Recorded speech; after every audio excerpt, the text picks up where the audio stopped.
asserts that life is the fundamental human right as it is the basis for other rights. However, not everyone agrees as abortion and capital punishment have been legalized in the U.S. since the 1970s, often seen as a means to counter injustice. It means that the church says life is the most important right because it's the basis for the other rights. But not everyone agrees because things like abortion and capital punishment are legal in the U.S. So, diri ka-debate ang church ug ang government about the right to live kay ang side sa church ginaingon na basic human rights siya pero ang government sa US i-legalize ang abortion ug ang capital punishment. Right and punishment. Since 1976, the U.S. Supreme Court stated the death penalty resulting in over 630 executions by 2,000 supporters of capital punishment justified it on two grounds.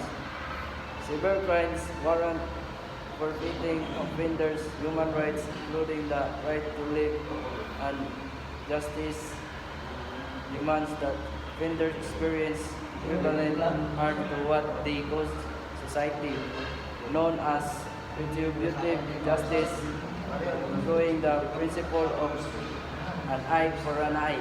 According to the crime and punishment, unsa imong wala na buhat, mo po'y mo kung makapatay ka, example o nakapatay ka, imong sala ang punish, pasyon ka kay kuan man this penalty. Compassion of all. The Catholic approach to human life rooted in the conviction of human life being sovereign equal, emphasize compassion for all people, including those not yet born and those guilty of crime. So the Catholic Church cares about all human life, including the unborn and those who committed crimes. So, human life is sacred. Human life is sacred, coming from God and loving Him. The Church is the modern world condemns actions that oppose life such as murder, genocide, abortion, and subhuman living conditions. So, the Church says human life is precious and from God. It's against things like murder, genocide, and abortion. So, kay gato ang Catholic Church na ang life is from God, maong sacred siya, maong against sila any forms of killings, pareho aning mga na-mention like murder, genocide, abortion, and subhuman living condition. All human beings are equal. All individuals have equal dignity and fundamental rights as they are created in the image of God. Arguments for legalized abortion often reduce human life to developmental stage.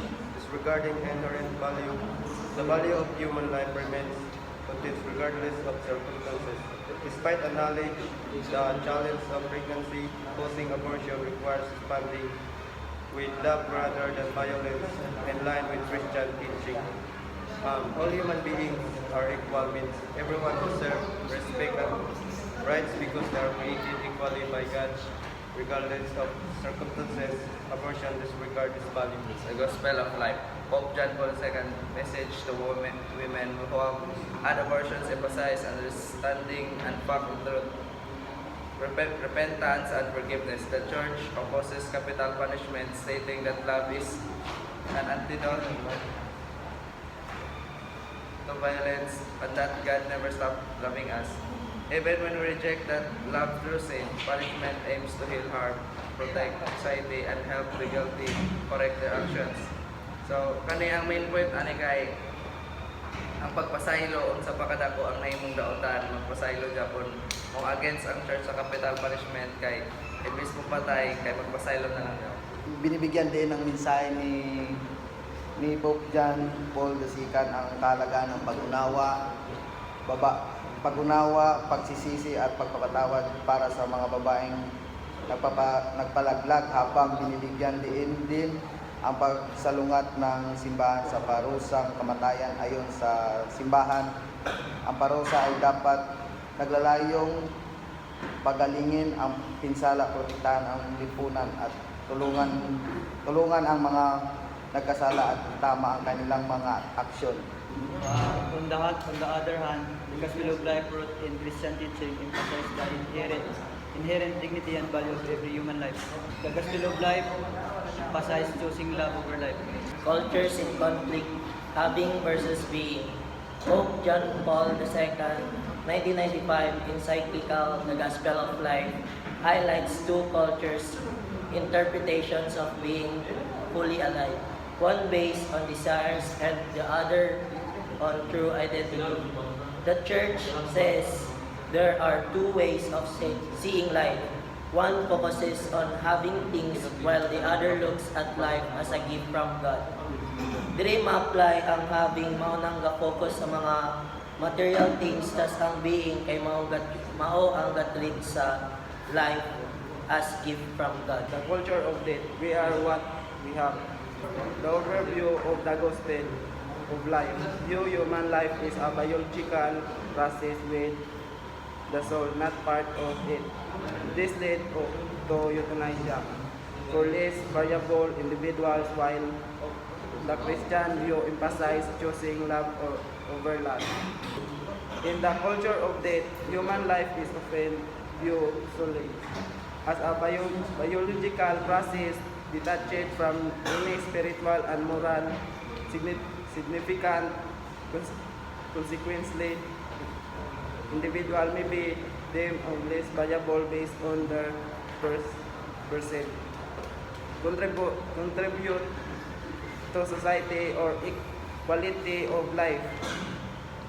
The perspective can lead to the acceptance or even advocacy for the practice such as euthanasia, where the termination of life is justified based on criteria such as illness, stability, or perceived lack of productive. The culture of life. The Gospel of Life emphasizes the culture of life, recognizing all human lives comes from the God and it's meant to return.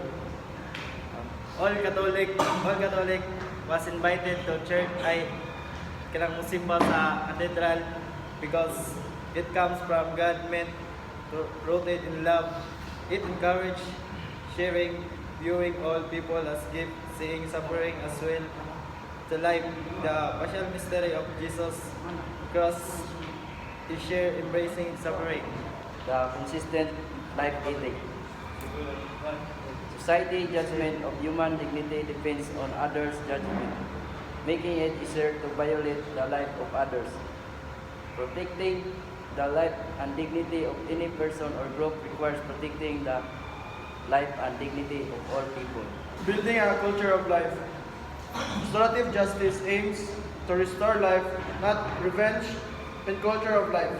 It involves revising abortion law, changing sexual behavior, addressing poverty, making workplace and schools and more parent-friendly, stop violence against women, and encouraging greater male involvement.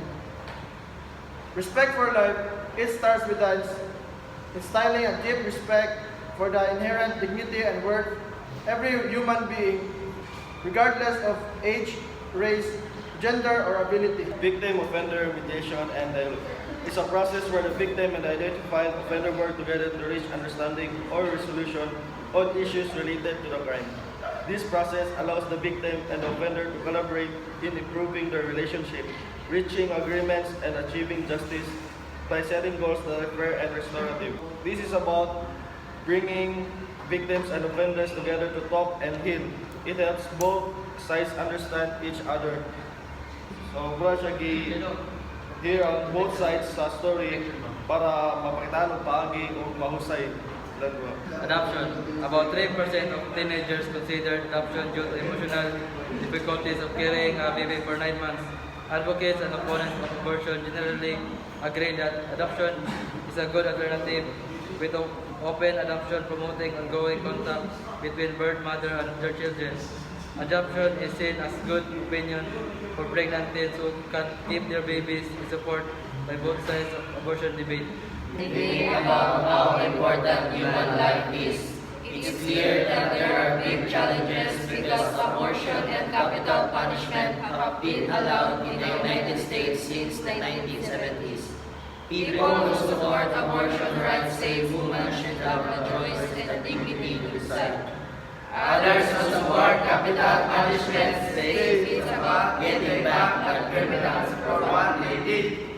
But the Catholic Church says everyone has the same dignity, and we should respond with love and kindness. We need to think about these issues carefully and work for justice and respect for all life, no matter what.